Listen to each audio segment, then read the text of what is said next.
صدای میخا و چکش در حیات خانه پر شده و بوی آخرین حلوای مادر از زخمهای نامردی به پهلویش نمیخوابد.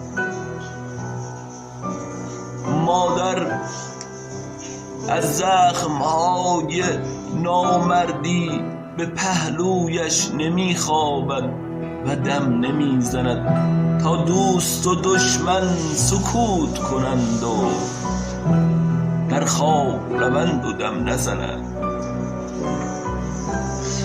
یک مرد تنها میان حیات خانه ایستاده.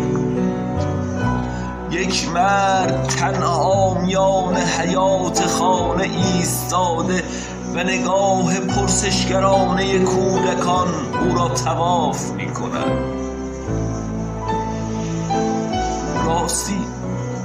راستی چرا بابا میان حیات خانه قایق می سازد؟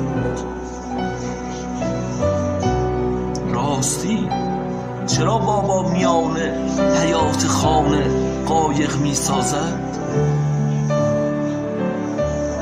میان زمزمه کودکان پاسخ می دهد حیدر.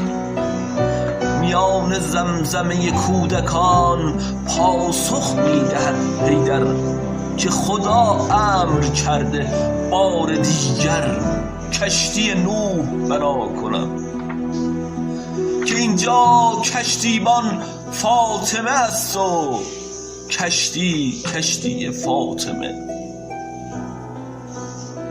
نه اینجا قرار نیست همه نجات پیدا کنند.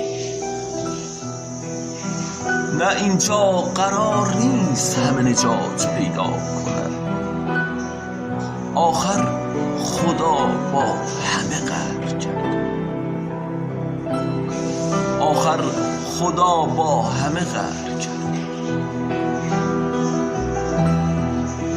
آخر خدا با همه قهر کرده و کشتیبان فاطمه است و راه نجات حسین. کشتیبان فاطمه است و راه نجات حسین.